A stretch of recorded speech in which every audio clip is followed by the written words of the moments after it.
Good day, everyone, and welcome to Obedient Family TV. The program is Hope Alive. Yes, there is hope in Nigeria amidst the turbulent nature of the economy, the hunger, the protest, and everything. We believe that a new Nigeria is still possible, very, very possible. So now, good morning, afternoon, and evening, depending on your time zone. We have come today to have a discussion again on happenings in Nigeria. And we'll be going straight to the arrival of the body of Herbert Wigwe, the late CEO of Access Bank. And as we can see that activities are really taking shape on the arrival of the body, not just him, but the wife and the late son. They all arrived at the Port Harcourt. They were received by the airport authorities in Port Harcourt, and looking up to the burial rites happening tomorrow. So Port Harcourt will be behave of activities against tomorrow. So rest in peace, the main man of the people. So much have been discussed about this man, and we believe that Nigerians will come out of this and still stand, and the likes of him will still be available to Nigeria. What a big loss. Rest in peace, Herbert Wigwe. So with this one, we'll talk about this a little bit, and we'll also look at the happenings in Rivers State as Governor Fubara is getting prepared against the ceremony or the rites of late Herbert Wigwe against tomorrow, and also what is happening in Rivers State as the governor of Rivers State takes a stroll on the street to show the credibility of himself and other of his officials in Rivers State. And not forgetting the fact that our own Peter Obi, His Excellency, did lend his voice on what happened in Kaduna State, the abduction of about 300 school children, so that we move towards trying to see how rescue could happen for those children in Kaduna State. And many other things that we want to talk about. And I'm not the only one talking all this. I have Divine in the studio. Thank you for joining us on this episode. Yes, thank you for joining us, and as you join, please kindly like and share the video so that other obedience, we know that Obedient Family TV is live. So let's comment this discussion on this Wigwe's body arrival in Port Harcourt. We can see the activities happening over there, and we believe that tomorrow all of this, the discussion will continue, because it's not going to go out in the minds of Nigerians so soon of this very tragic loss to the nation. Well, we can see the inherent meaninglessness of life, right? Because this is someone who was a billionaire who actually impacted his world while he was alive. A lot of things happened, right, while he was alive, and a lot of people have poured encomiums on him, exalting him and his life and his virtues while he was alive, right? And so seeing his body being packaged in cartons, him, his wife, and his son, is just very tragic. And it just goes to show at the end of the day that from dust we came, and it's dust we're going to return to. We condole with the family of Herbert Wigwe, and we pray God gives them the grace to bear this immeasurable loss, and the entirety of Nigerians to bear all of this. So these bodies will be hopefully be laid to rest tomorrow. And while we are still in Port Harcourt, let's also be informed that the governor of Rivers State, while preparing for this burial against tomorrow, also showed some street kind of wiseness, or that is being acknowledged in the streets as giving him credit and all of that. Let's take a sound bite on his walk on the streets of Port Harcourt.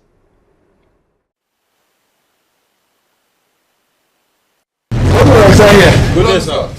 Good afternoon, sir. Good afternoon, sir.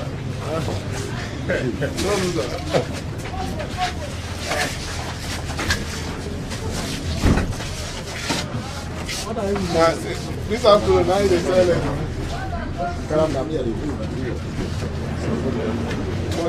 Give me right. Right.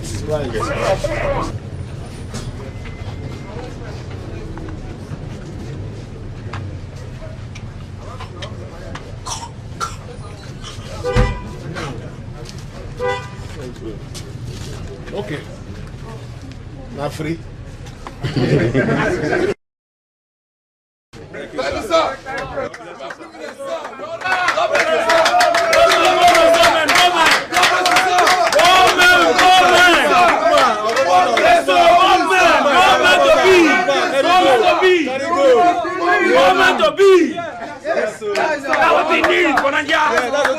That is Governor Fubara there showing street credibility in Port Harcourt, and I believe that as tomorrow comes by, a lot of people, dignitaries will be flocking in to River State, and there is going to be a whole lot of things. But the actions he took there, I think is surprising to the people who were there. They didn't even probably think he would be in that kind of street.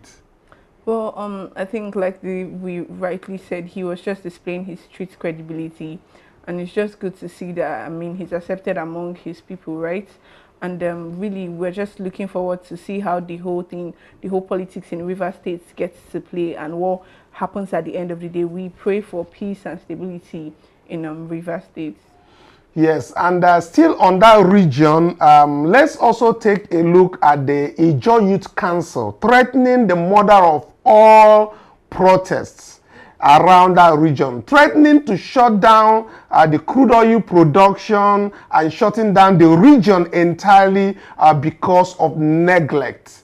And as we know, we really know that their boss, Asare Dokubo, who happens to be nowhere to be found, was some time ago telling everybody to hold him responsible if Chief Bola Tinubu fails. And since it seems like Tinubu has failed, nobody has heard anything from him. So whether this is giving an ultimatum to Tinubu, we wouldn't know. But we advise the Ijaw Youth Council, why they want to go on protest, please let it be a peaceful protest, and let it not be something that will be going into vandalizing the oil wells or the production going on, so that Nigeria will not be plunged further deep down the hardship line. And what are your thoughts?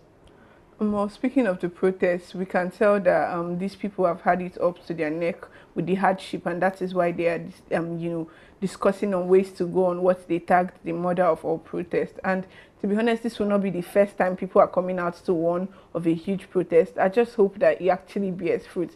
That is my entire point in all of this, because protests here, protests there, they are not the first to protest. It probably might help to, quicken the response of the government, but I don't see any difference happening, especially since the government has not actually paid any attention to the previous protests that have been going on. Yeah, so, and we expect to see, since they said that they are going to defer it, please let them defer this very protest. Let them not just shut down the oil on what we depend on, as we have not moved into the agriculture or the production that our own P2B has recommended that everybody go into the vast land and all of this. Well, while we keep our eyes and ears open to hear what is going to come out from that region, but also telling them to please let it be a peaceful protest and not to vandalize any of these very oil production plants in that region. Let's look at how what happened in Kaduna again, and how our own principal, His Excellency P2B, how he voiced his opinion in X. Well, he mentioned that just yesterday I was lamenting the horrible spate of killings, terror attacks and abductions in the country, while calling for more concerted efforts to combat the continuing menace of nationwide insecurity.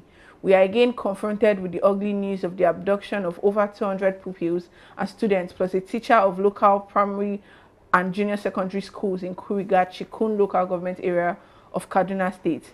While every effort should be directed towards the safe release of the children, better security measures need to be implemented to avoid future occurrences.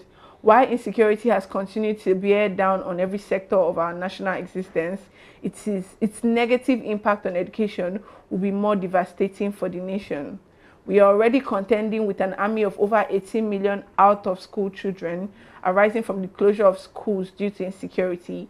Further attacks on schools will only aggravate these numbers, drive more children into the streets, and add to the insecurity situation of the country. I once again appeal to the government, both state and federal, to explore all possible means to ensure the safe release of the abducted children and their teachers.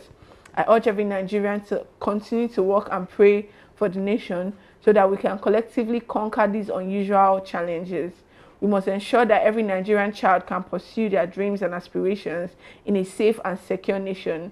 This is our duty in the new Nigeria, which is possible. Signed, His Excellency Peter Obi. Yes, that is His Excellency, and I will always recommend you go to the X platform and search for P2B's post and see the reactions of the people over there. Now, still on the insecurity and hunger and the hardship that is hitting Nigerians, we hear Senate President Akpabio still on that same line of thought, saying that insecurity have reduced. We are seeing all manner of things coming from different people from the government, as if these people are not seeing or hearing what is actually happening. Are they taking the reports coming out from Borno, from Bauchi, from Kaduna? Are they taking it for granted? This is here the Senate President, Godswill Akpabio, saying that insecurity has reduced. Let's take a listen. Had any comment from the government of Benue State. If 50 people are killed or more than 50 and communities are being attacked, we will expect that the governor will either cry out or marshal out plans with the immediate security operatives within the Benue State to see what he can do before we start bringing the issue to the president.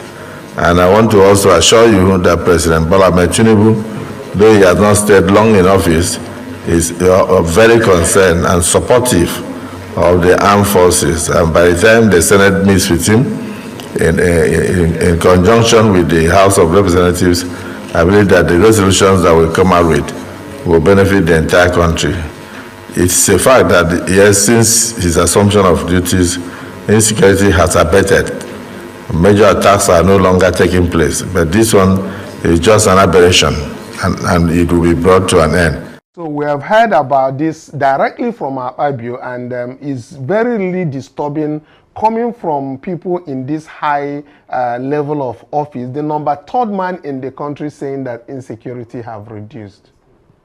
Well, I wish these people actually spoke less, to be very honest, because every time they speak, it just becomes insulting to the intelligence of average Nigerians, because we can see every day we have reports of banditry, insecurity, killings, right?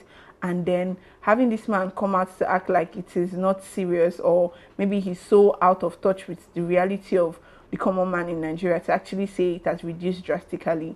And about our president being concerned and being supportive, we don't see it because it is not reflecting in what we're saying in the reality of the average Nigerian. So I just think these people just go there, say whatever that comes to mind without actually trying to see what it sounds like or listen to what it sounds like, because we're all here in Nigeria. A lot of farmers are unable to actually farm because of you know, the banditry and the insecurity going on. There were even reports that certain farmers in the northeast had resorted to paying 100,000 naira to bandits just so they don't attack them, and it's just very sad to see, right? So that's just, you know, really, really that very act of actually seeing that certain villages and communities have started paying wages to these bandits for either securing them or making sure that they go to their farm and all of this. Our own security people, just like when we talk about 300 people abducted, primary school people abducted from Kaduna State, is it that the bush is so densely populated that you can't even that they can't even have a helicopter go above those fields to see where 300 people will be taken to? Of course, we also have this report in the same Kaduna Bruno abduction where Atiku Abubakar is saying that it is now clear that Tinubu government has failed woefully on security. But anyway, Atiku can always come out to lament in all of this, but we need to see more action from him, being somebody that is well respected in Nigeria on this very hunger. I've not seen him taking any action or any kind of solidarity on any region in Nigeria to support the hardship that people are actually going through, like His Excellency P2B does. Well, he has done all he can do, to be very honest, because we understand that, yes, there's more he can do, seeing his position as someone who is well respected in the political sphere in Nigeria. But to be honest, we know who is at Aso Rock, and we cannot call on external forces to come and help us because he is not on that seat, right? So, of course, as an opposition, he has done what he has to do by saying and calling out the government on their wrong, policies. But the truth is, whether or not Atiku speaks is besides the point. Nigerians are suffering and there's insecurity plaguing the land, and the Nigerian government should take it seriously. The Nigerian security agencies and bodies should take it seriously. Yeah, also let's get to what is happening in FCT right now. We've gotten reports coming out that the Chief Justice of Nigeria, Justice Ariwara, and Chief Baba Yusuf, they are already countering the suit why their children should not be made the judge of the Federal Republic of Nigeria. So as we can see, reported by People's Gazette of the happening, they have joined issues in the Federal High Court in Abuja, and they are all contending that their daughters are fully qualified and they're recommended by the NJC for the positions that they are vying for. And that very matter had been adjourned once again, as usual, while they continue to deal with the processes that is happening.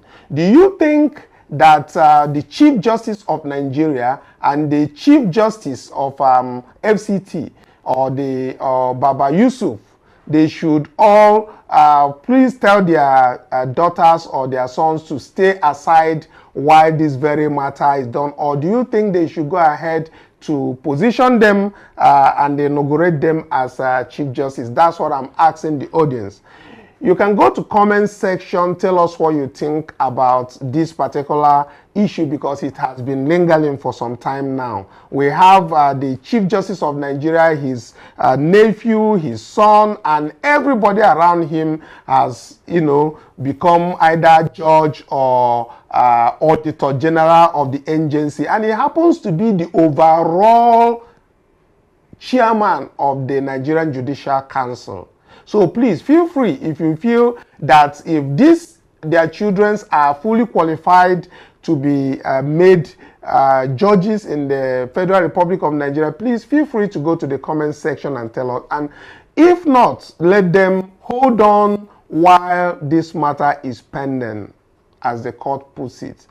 So for now, until we come again tomorrow to bring you further news on what is going on or what is trending in Nigeria, I want to remind you that tomorrow is the burial of late Wigwe and other people who lost their lives in the United States of America some time ago. So tomorrow is going to be another big day in Port Harcourt, and a very big loss, not just to Port Harcourt people, but to Nigeria entirely. So we'll just have a moment of silence for the late Wigwes.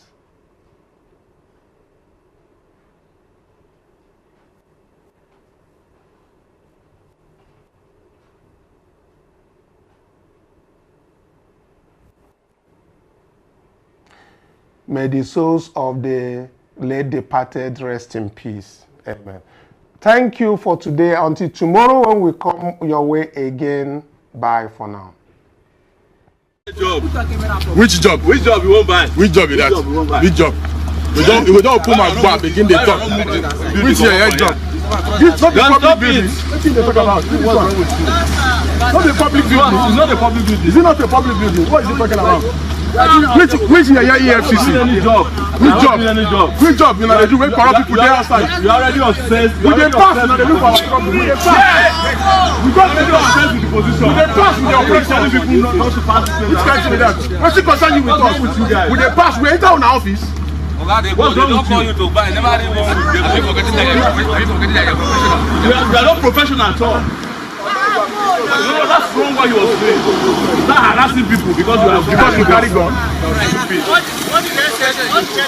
told him that he cannot just they pass. This man talk saying you don't go fit do it. It's not a public building. He cannot take picture of EFCC. It's not a public building. He said go buy job if you take picture of EFCC. You have no business. Even chairman of EFCC don't talk that one. Better. Thank you. Because they just give a gun and not begin to oppress people again. It's okay now. No, what do you mean? Stop. Yes. It's okay now. What do you mean it's okay? We have to let them know now that this is wrong. The problem with the office that way because we carry guns. No, I'm trying to say that you guys are already obsessed with power and it's stupid for you to be harassing people who are working coming from a law program. Innocently. Yes, that's the point I'm making. And if you are not satisfied with it, I will go inside and see Allah now that the CSCC to be harassing people on the road. Are you Mopo? Even Educate that guy. Yes, educate him. Educate yourself. Sorry. And stop disrespecting people in the public. Sorry. Telling somebody that if you take picture, it's not a public building. Something we build with our own money. If you don't want it to be taking picture of, carry it for head, go hide for inside jungle. Say you buy job. Say you buy job. You have not started carrying guns. You are already oppressing.